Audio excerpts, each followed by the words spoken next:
Alors, déjà, je m'appelle Émile Lambervilde. Je suis dans l'équipe du Bu Cabaret en accompagnant mon petit cheval miniature Sunset. Et j'ai aussi un rôle d'assistante. Du coup, j'aide Jean Lambervilde. Je l'assiste à la mise en scène. Et du coup, dans l'équipe, mon rôle, c'est d'aider un peu tout le monde et de faire en sorte que Sunset s'intègre dans le mieux au niveau de l'équipe. Du coup, Sunset, c'est le petit cheval. Et voilà, ça, c'est un peu mon rôle.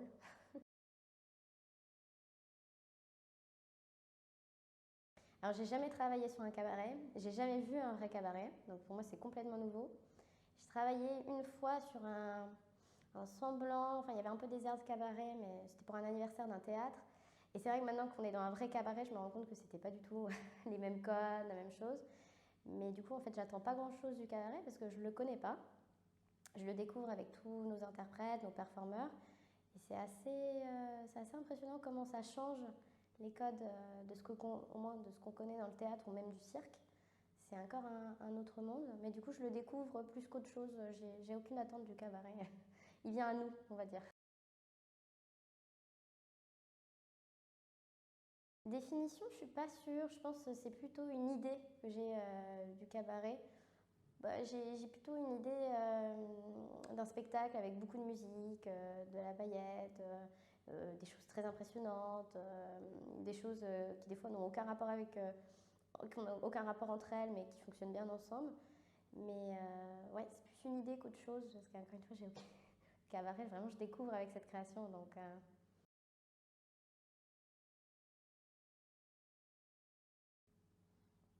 qui ose. Moi, ce que j'ai retenu de l'héritage de Jarry, c'est surtout son utilisation de la langue française, qui est un peu, même complètement délirante, hein. Il faut s'accrocher, il faut rentrer dedans, et puis une fois qu'on est dedans, on est emporté par une sorte de vague.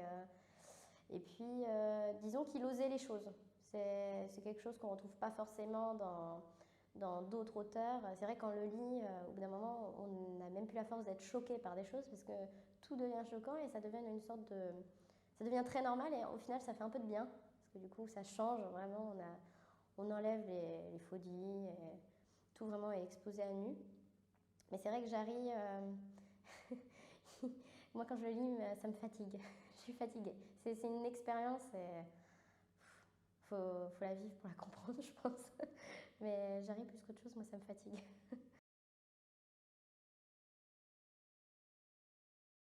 Euh, Moi c'est gidouille, c'est le mot gidouille. C'est un mot qu'il utilise beaucoup, que je ne connaissais pas avant. Et maintenant, je sais à peu près ce que c'est, mais il y a encore des moments où j'ai des doutes. Mais c'est vrai que ce mot-là, je pense qu'il est bien propre à lui. Ah. Ça se trouve, en plus, je vais dire une fausse définition, mais pour moi, la gidouille, du coup, pour moi, la gidouille, c'est cette chose qu'il a, en tout cas pour Ubu, sur le ventre avec un cercle. Et il me semble que ça peut représenter beaucoup d'autres choses. Mais pour moi, la gidouille, c'est que ça. En faisant simple et efficace, c'est que ça pour moi, la gidouille. Alors, mon rôle, elle vient d'avoir un nom aujourd'hui en plus, c'est Absintine. C'est la serveuse à absinthe. Eh bien, dans Ubu Cabaret, elle est là pour accompagner tout ce joyeux service. Elle, comme son nom l'indique, c'est une serveuse à absinthe, du coup, elle sert des coups. Elle a apparemment une très très bonne relation avec la cuisinière, du coup, elle est très souvent avec la cuisinière. Et puis c'est aussi une représentation d'une fée verte qu'on voyait souvent avant dans les vieilles affiches justement pour absinthe. Donc elle a une robe verte, elle a des cheveux magnifiques. Et, euh, et c'est vrai que c'est comme une fée, elle est là un peu tout le temps, elle aide, elle est toujours en train d'observer, puis elle a des petites interactions. Mais elle est surtout là j'ai l'impression elle est là pour aider les rouages à fonctionner. Mais c'est une petite serveuse absinthe, elle est discrète, elle est là, elle dit ce qu'elle pense, hein. Disons je pense qu'elle est un peu plus calme comparée aux autres personnages qu'on a dans Ibu Cabaret. Je pense qu'elle est beaucoup plus calme. Mais bon, on est tous un peu fous là-dedans, donc.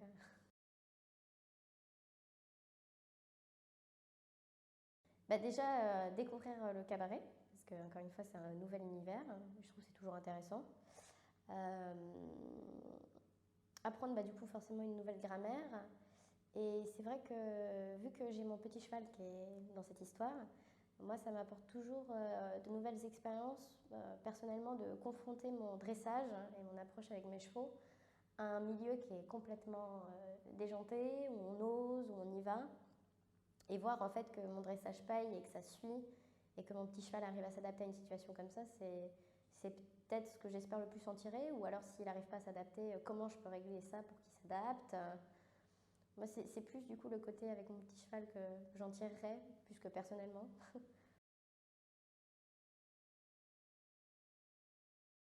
Alors, Sunny, son caractère à lui, c'est un cheval qui est très très doux. C'est peut-être le cheval le plus doux que j'ai rencontré. Il est, c'est la douceur incarnée, ce petit poney. Il s'adapte très vite à des situations et une fois qu'il a, alors il est un peu lent à la détente, mais une fois qu'il a compris un truc, il nous le ressort tout le temps. Du coup, on a des moments très drôles où il me propose des tours à n'en pas finir alors qu'on a fini pour le coup, mais lui il continue toujours, donc c'est super sympa. Puis vu qu'il est d'un calme, c'est très agréable de travailler avec lui. Et son rôle dans la pièce, alors il incarne plusieurs choses. Donc il incarne le cheval de l'alcool, le cheval à finance, et son nom est Phallus dans la pièce, faut savoir. Et en fait, Phallus fait cheval à l'alcool, cheval à finance, et à un moment, on a un petit hommage. Et son rôle est, du coup, quand c'est le cheval de l'alcool, il a une superbe relation avec la cuisinière. C'est son amoureux. Voilà, c'est son amoureux, c'est lui qui représente tellement de choses qu'elle aime. C'est son petit bourbon, c'est des choses comme ça. Et dans la finance, c'est notre maître de cérémonie qui donne les médailles et surtout qui décide qui a les médailles. Voilà, c'est son petit rôle. Un petit personnage à lui tout seul. Il prend des décisions, il a une amoureuse, il rend hommage, il vit en fait. On lui donne vie. Alors Bertha, il me semble que c'est la première fois qu'elle travaille avec des animaux, en tout cas dans du spectacle. Mais Bertha, dans sa vie personnelle, est une personne qui adore les animaux. Donc ça facilite la chose parce qu'elle a un amour pour les animaux. Et en fait, pour lui apprendre simple et efficace, ça vient du dressage de base que moi j'ai fait sur le poney, où en fait on a ce qu'on appelle des codes qui sont très clairs. Et vu qu'ils sont très clairs, il suffit de les montrer à quelqu'un qui n'y connaît rien et ça marche. Et vu qu'elle y va avec une approche d'amour et qu'elle a vraiment un langage, une énergie très douce et très gentille avec Sunny, naturellement, lui, en écoutant les codes, il a envie d'en donner plus. Et tous les deux, ils commencent à créer une vraie relation où il a même envie de passer du temps avec elle. Mais en soi, je lui ai juste donné un peu le langage avec lequel je parle à Sunny. Elle arrive à le reproduire très très bien. C'est pas facile, mais elle y arrive. Et ils sont en train de former leur propre relation entre eux. Alors oui, parce qu'on avait sur un autre spectacle avec mon ânesse Chippy, qui est la chanson de Roland, on avait essayé de déléguer à Jean des scènes avec Chippy. Ça n'avait pas marché. Bon, déjà on travaille avec un âne, donc c'est un autre animal, mais on n'avait pas trop réussi à lui faire avoir une harmonie avec Chippy suffisante pour qu'il puisse être seul avec elle. Alors du coup, je suis toujours un peu présente quand Chippy est sur le plateau pour m'assurer que tout se passe bien. Mais du coup, effectivement, c'est la première fois que j'ai un comédien qui va être seul avec un de mes chevaux sur scène. Et j'ai bon espoir que ça se passe très très bien, parce que pour le coup, au niveau des répètes, il n'y a pas de souci. Mais voilà, effectivement, c'est une première du coup.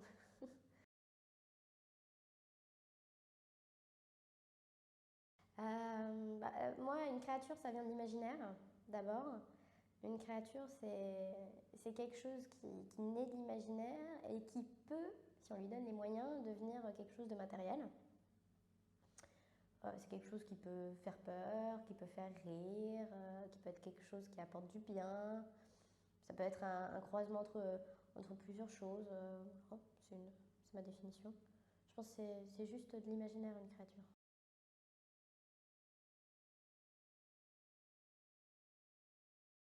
Disons que pour moi, ça, étonnamment, ça ne change pas tant que ça, parce que quand, dans mon travail, en tout cas avec mes animaux, on est toujours à un autre endroit en fait que le lieu en lui-même de création ou de représentation, parce que nos chevaux ont leur propre lieu où ils vivent, où ils sont confortables, et c'est pas forcément juste à côté du chapiteau.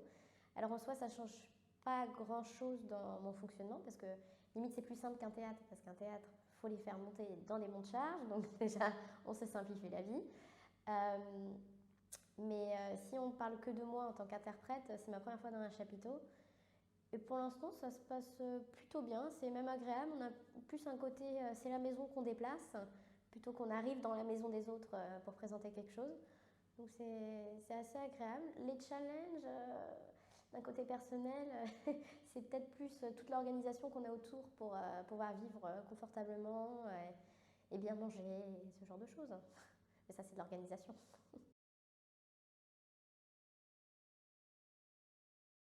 Bah, Uberoi, c'est quand même, pour le coup, le mot ubuesque lui va très très bien. C'est un excès de tout. Après, moi, je trouve que Uberoi, moi, il me fait beaucoup rire parce que, par exemple, dans Ubu Cucu, il s'est retrouvé dans des situations pas possibles, mais il arrive toujours à tirer les choses en sa faveur. Il retourne toujours les situations. Il y a un petit côté, enfin, c'est vraiment un anti-héros qu'on suit. Au bout d'un moment, on s'y attache. On se dit, il est horrible, mais on s'y attache. Et voilà, ça crée une sorte de relation un peu d'amour et de haine avec lui.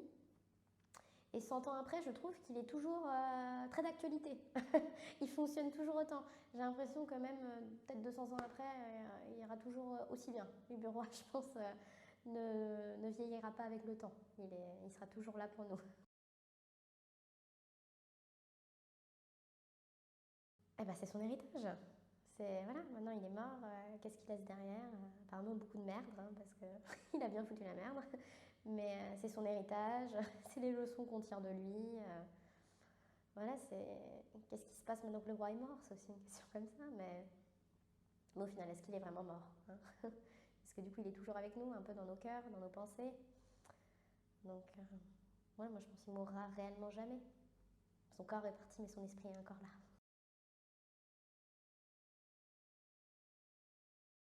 Fusion? C'est une fusion?